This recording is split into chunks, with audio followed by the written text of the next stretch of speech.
नमस्कार दोस्तों। अभी तक आपने हमारे चैनल पर बहुत सारे ऐसे वीडियो देखे जिसमें हमने बात किया कि फला जगह जो है वो प्रेतांसी है, फला जगह पर भूत देखा गया, फला जगह पर आत्मा देखी गई। लेकिन आज हम बात करने जा रहे हैं कि ये प्रेत, ये भूत, ये आत्मा बनती कैसे है, क्या इनकी दुनिया अलग है और ये आते कहाँ से हैं? और अगर इस पृथ्वी पर हैं तो ये मानव जाति को परेशान क्यों करते हैं, क्यों डरा के रखते हैं? और सबसे बड़ी बात, क्या ये सभी मनुष्यों को ग्रसित कर लेते हैं? यानी क्या सभी मनुष्यों को ये पकड़ लेते हैं, सभी मनुष्यों के ऊपर आ जाते हैं, या कोई खास व्यक्ति इसके प्रकोप का भाजन होता है? यानी कि कोई खास व्यक्ति को ही ये पकड़ते हैं और परेशान करते हैं। तो चलिए हम लोग मूल विषय पर अब आते हैं और बात करते हैं कि प्रेत क्या हैं, किसे पकड़ते हैं और इनसे बचा कैसे। अकाल मृत्यु के बाद कि हमारा शरीर 5 परतों से मिलकर के बना है। प्राणमय शरीर की मृत्यु नहीं होती है, उसे अपने शरीर की आयु तक, जो उसकी जैविक आयु निश्चित कर दी गई थी, उस आयु तक पृथ्वी पर विचरण करने के लिए छोड़ दिया जाता है। इसका मतलब है कि व्यक्ति किसी ऐसे शक्ति से चालित है जिसको देख पाना, समझ पाना बहुत कठिन है, उसकी मुक्ति नहीं हो पाती है, तो वह शरीर स्पर्श, गंध, स्वाद और भोग के लिए बहुत तरीके से प्रयासरत रहता है। उसे ये सारी चीज़ें चाहिए जो अपने शरीर के धारण रहते समय प्रयोग करता था। अब तो उसका वो शरीर रहा नहीं, तो न तो उसे स्पर्श का अनुभूति होगा, न गंध का, न स्वाद का, न भोग का। तो आखिर वो क्या करेगा? उसे कुछ न कुछ तो उपाय करना होगा ना। तो वह उसी स्थिति में विचरण करता रहता है और शरीर प्राप्त करने का प्रयास लगातार करता है। आत्मा अपने कर्म के अनुसार उचित गर्भ से संपर्क करती है। तो आपको जानकर के बड़ा आश्चर्य होगा कि कोई भी आत्मा जब पुनर्जन्म लेती है, या ये कहें कि वह नए गर्भ में प्रवेश करती है, तो वह अपने पूर्व जन्म के कर्मों के अनुसार ही गर्भ चुनती है। और उसका जो टेक्सचर होता है, उस आत्मा का जो टेक्सचर होता है, उसी टेक्सचर के माँ बाप के यहाँ भी वो जन्म लेती है। बहुत अलग अलग उदाहरण मिल जाएंगे जिसमें कि संत के घर दुरात्मा जन्म लिया, तो वो इसलिए भी जन्म लिया कि वह उस जो अच्छी आत्मा थी जिनके घर जन्म ले रहा था, उसके सभी पूर्व जन्म के कर्मों को नष्ट करना था, और उस पूर्व जन्म के कर्म के भोग के ही लिए उस आत्मा को संतप्त करने के लिए वह पुत्र रूप या पुत्री रूप में जन्म लेता है। लेकिन जब तक उसे उचित गर्भ नहीं मिलता, तब तक वह इस पृथ्वी पर नहीं आता है और भटकता रहता है और अपनी इच्छा पूरी करने का पूरा प्रयास करता है। अगर हम इनकी कैटेगरी को देखें तो इनकी कैटेगरी 2 तरीके की होती है। एक ऐसी आत्मा होती है जो देवात्मा के रूप में होती है, जो लोगों को परेशान नहीं करती है बल्कि लोगों का कल्याण ही करती है। और दूसरी ऐसी होती है जो लोगों को कष्ट देती है, प्रेतात्मा जिसे हम कहते हैं, जिसके लिए कुछ भी असंभव नहीं है। जब हमारी आत्मा अशरीर के रूप में होती है तो उसके लिए कुछ भी असंभव नहीं, वो अपने हिसाब से सभी को कंट्रोल करती है। दुष्ट आत्मा कहें या प्रेतात्मा कहें, उसे भी जब तक उचित गर्भ नहीं मिलता है तो वो गर्भ में नहीं आता है। और जो देवात्मा होती है, उसे भी उचित माता पिता का गर्भ जब तक नहीं मिलता तब तक वो भी पैदा नहीं होता है। सांसारिक सुख भोगने के लिए उसे स्थूल शरीर की जरूरत पड़ती है। अब भैया स्थूल शरीर आए कहाँ से? तो सबसे बड़ी दिक्कत तो यही होती है उस आत्मा के लिए। वो तब तक इंतजार करती है कि हमारे लिए वह शरीर मिले ताकि हम जन्म लें, लेकिन जब तक नहीं मिलती तब तक उस व्यक्ति की खोज करती है जिसके शरीर में वो प्रवेश करके और अपना सुख भोग सके। लिखाई इसलिए पढ़ते हैं ताकि वह उन्हें डरा सके, और जब हमारा शरीर का ऑरा कमज़ोर हो जाए तो वह नाभि स्थान से प्रवेश कर जाए। वैसे वो कोई भी दुरात्मा नाभि स्थान के अलावा बहुत ऐसी जगह है जहाँ से वो प्रवेश कर सकती है, कान से, आँख से, मुंह से, गुदा से। जब वो डराती है किसी को तो उसका नाभि चक्र कमजोर हो जाता है, और नाभि चक्र जब कमजोर होता है तो वहाँ से प्रवेश करना आसान है और पूरे शरीर पे कंट्रोल करता है। अब यहाँ पर ये जानना ज़रूरी है कि प्रेतात्मा किन मनुष्यों का चयन करती है, कौन से ऐसे मनुष्य हैं। तो हमने एक उदाहरण दिया कि जिनका नाभि चक्र कमजोर है वह सॉफ्ट टारगेट बनते हैं इनके। लेकिन ऐसा इनमें हम पूरी तरीके से सहमत नहीं होंगे, क्योंकि ये प्रेतात्माएं स्वतंत्र नहीं होते हैं, भूतेश्वर महाराज भगवान शिव के अधीन होते हैं, और ये आत्माएं उन्हें ही ग्रसित करते हैं जो डरपोक हो जाते हैं, मलिन रहते हैं, हफ्तों तक स्नान नहीं करते हैं, देव पूजा नहीं करते हैं, देव अर्चना नहीं करते हैं, दोपहर, संध्या, अर्धरात्रि को शमशान पर विचरण करते हैं, निर्जन स्थान पर विचरण करते हैं, पीपल, वृक्ष, इन वृक्षों पर मलमूत्र का त्याग करते हैं। और अगर स्त्रियां हैं तो वो अपने बाल यानी अपने केस को खुला रखती हैं, रात्रि के पहर सुगंधित द्रव्य लगा करके विचरण करती हैं, सुनसान स्थानों पर जाती हैं। तो ऐसे व्यक्तियों को ये टारगेट करते हैं और ये उनके साफ टारगेट हो। इसीलिए आपने देखा होगा कि पहाड़ों में रहने वाली महिलाएं जो हैं वो अपने केस को एक कपड़े से ढकी रहती हैं। प्रकृति खुद ब खुद उन्हें बता देती है कि तुम्हें क्या करना है। अब कुछ लोग कहते हैं भाई ठंड अधिक है इसलिए वो हमेशा सिर में स्कार्फ बांधे रहती हैं, चलो ठीक है, लेकिन असली मतलब उसका वही है कि आप अपने केस को ढक करके रखिए। स्पष्टतः कहा गया है कि कहीं भी निर्जन स्थान पर जाना है तो शरीर पर सुगंधित द्रव्य का लेप मत करिए।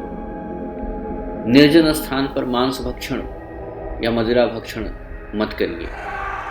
कुछ लोग होते हैं पहाड़ों में चले जाते हैं और वहाँ पर मीट बनाया और शराब की बोतल खुली, चांदनी रात है और लोग पत्तल ले लेकर के वहाँ उसका भक्षण करते हैं। तो प्रेत इसी व्यक्ति का इंतजार करते रहते हैं, इसी पल का इंतजार करते रहते हैं। वो आते हैं, उन भोज्य पदार्थों का भक्षण भी करते हैं और शरीर में प्रवेश भी कर जाते हैं। अब शरीर में प्रवेश कर जाते हैं तो ये जरूरी थोड़ी है कि सबके अंदर प्रेतात्मा का लक्षण दिखने लगे। जब आप किसी ऐसी शक्ति के सामने जाएंगे जहां पर वो प्रेतात्मा विचलित होने लगी तो वह व्यक्ति अपने आप घूमने लगता है, वह व्यक्ति अपने आप नाचने लगता है, खेलने लगता है। उससे पता चलता है कि इस व्यक्ति के अंदर आत्मा प्रवेश कर चुकी है। जब देवात्मा का सामना होता है तो उसके अंदर विचलन बढ़ जाता है, अथवा आपकी कुंडली में राहु और केतु का बुरा वक्त चल रहा हो, बृहस्पति आपके कमजोर हो गए हों, तो ऐसे समय में भी प्रेतात्माएं ग्रसित कर लेती हैं और मानसिक रूप से कमजोर व्यक्ति को भी ये टारगेट कर लेती हैं। तो ये चीजें बड़ा समझना आसान नहीं है। हमें कुछ चीजों से बचना होगा। तो ये तो हो गया कि भाई इन लोगों को टारगेट करता है, लेकिन ये आते कहाँ से हैं, कौन है ये लोग, कैसे बन जाते हैं? तो एक रटा रटाया शब्द है, भाई अकाल मृत्यु हुई और आत्मा भटक रही है। अभी हमने कुछ देर पहले आपको बताया कि शरीर का ये हिस्सा जो है वो पृथ्वी पर ही रह जाता है और वो भटकता रहता है। लेकिन यहाँ पर ये समझ लीजिए कि डेड बॉडी जलाने के बाद शरीर का वो अंश जो बचा रहता है उनको मंत्रों से शांत किया जाता है। जब क्रियाकर्म किया जाता है तो मंत्रों से वो शरीर शांत हो जाता है, भटकता नहीं है, एक जगह रुक जाता है और इंतजार करता है, सस्पेंडेड तरीके से वह ब्रह्मांड में विचरण करता है, उसकी कोई हलचल नहीं होती, किसी को दर्शन नहीं देता है और इंतजार करता है एक अच्छे गर्भ का जहाँ पर वो प्रवेश करके जन्म ले सके। लेकिन जो आत्माएं भटकती हैं वो एक विशेष प्रकार की होती हैं। पुराणों में कुछ लक्षण दिए गए हैं, उसके अनुसार अगर देखा जाए तो प्रत्येक मनुष्य आज पैसे की दौड़ में अंधा हो जा रहा है। अनाचार, दुराचार, व्यभिचार, चोरी चमारी, तमाम तरह की चीज़ें कर रहा है ताकि ज़्यादा से ज़्यादा पैसा उसके पास आए। लेकिन ये तो सच है कि आप कितना भी पैसा इकट्ठा कर लो, रोज़ पैसे की गड्डी पर सो, लेकिन प्राण निकलने के बाद वो पैसा आपके काम नहीं आएगा। ये सच्चाई सारे लोग जानते हैं, सबको पता है कि क्या होना है, लेकिन फिर भी भोग का आनंद लेने के लिए लगातार प्रयास करते रहते हैं।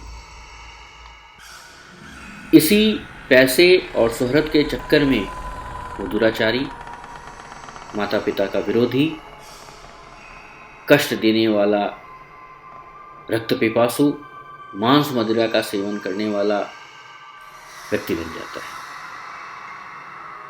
और ये सारी प्रवृत्तियां उसे धर्म के रास्ते से भटका देती हैं।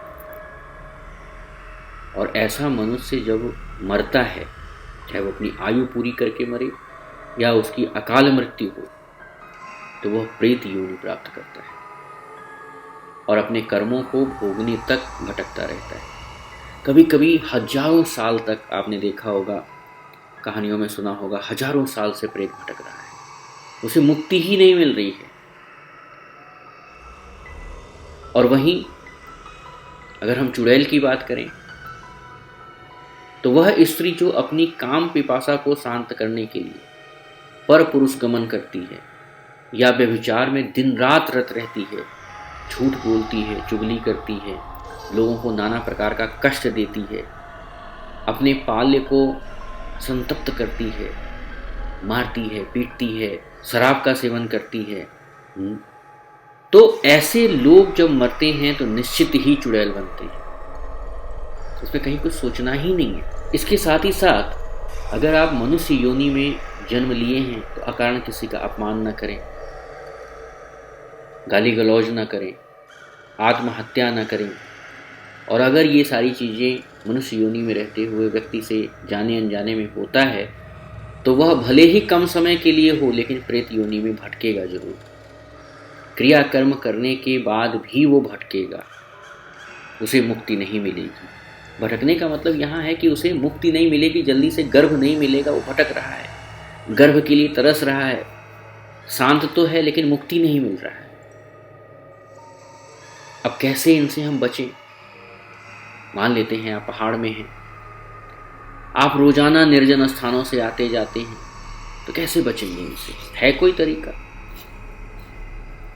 अभी हमने अपने वीडियो में बताया कि ये सभी जितने प्रेत होते हैं ये भूतेश्वर महाराज के अधीन होते हैं, बिना उनकी आज्ञा के, बिना उनके कहे अनुसार कुछ भी नहीं कर सकते। उन्हीं के संरक्षण में अपने कर्मों का पश्चाताप करते रहते हैं और अपने भोगों को भोगने के लिए निरंतर मानव देह की खोज में लगे रहते हैं।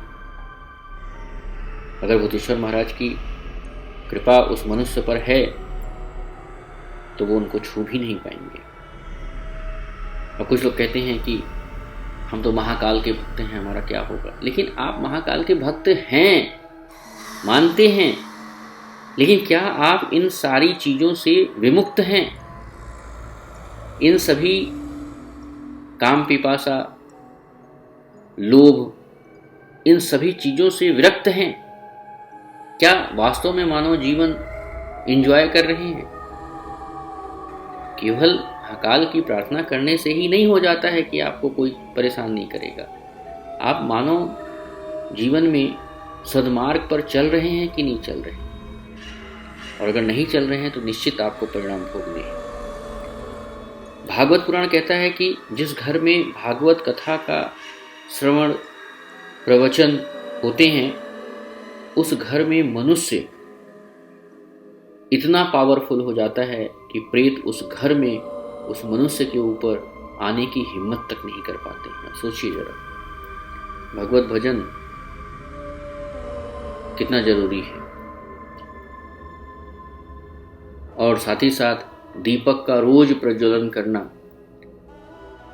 कपूर का जलाना, शंख का बजना, ये अगर आप सनातनी हैं तो ये निश्चित ही करना है।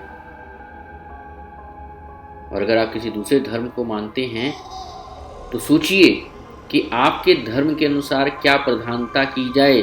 हर धर्म में इनसे बचने के रास्ते लिखे हुए, उसके अनुसार आप उस धर्म के पालन को करते हुए एक अच्छे मनुष्य के रूप में जीवन यापन करेंगे, पढ़ा लिखा समझेंगे। तो ये सारी चीजें इन कसौटियों पे कसा जाए तो आप कष्ट आपको मिलेगा, आप इन प्रकोपों से नहीं बच सकते हैं। तो ये जो प्रेतात्माएं होती हैं ये किससे दूर भागती हैं? जो सत्कर्म का अभ्यासी होता है, जो इन चीजों से अपने आप को युक्त रखता है, कवच अर्गला कीलक का पाठ करता है, अपने आप को सुरक्षित रखता है, अपने शरीर को बांध करके रखता है। तो मजाल है कोई भूत प्रेत बैताल उसको छू ले। शंख ध्वनि जिस घर में हो रही है उस घर में कभी प्रेत का प्रवेश होता ही नहीं। आप उस घर में अकेले बैठे रहिए, आपको कभी उबन नहीं होगी, कभी आपको डर नहीं लगेगा, चाहे लाइट रहे या चाहे लाइट न रहे। जिस घर में दीपक न जलता हो, शंख ध्वनि न होती हो, आरती पूजन न होता हो, उसे घर के कोई न कोई सदस्य प्रेत बाधा से ग्रसित रहेंगे, उसे पता चले या पता ना चले। तो लोग कहाँ जाते हैं? प्रेत छुड़ाने के लिए बड़े बड़े दरबारों में जाते हैं, वहां उसे पता चलता है कि ये प्रेत ग्रसित है। तो आज का वीडियो आपको बेहद जानकारी वाला हमने दिया है और आपको ये वीडियो अच्छा भी लगा होगा। तो ऐसे ही वीडियोस हम आपको बनाते रहेंगे, देते रहेंगे। अब हमारे इस मनोबल को बढ़ाने के लिए आप हमारे साथ जुड़िए, इसे सब्सक्राइब करिए, लाइक करिए, इसमें अपने कमेंट लिखिए किस तरह के वीडियो आप चाहते हैं। हमारा इस चैनल के माध्यम से ये उद्देश्य है कि आपको उन सभी स्थितियों के बारे में जो परादैवीय हैं, पराशक्ति से युक्त हैं, उन सभी चीज़ों के बारे में आपको जानकारी दी जाए, आप उन चीज़ों को सूक्ष्मता से समझें। तो हमें आपके कमेंट का इंतजार रहेगा। Thank you.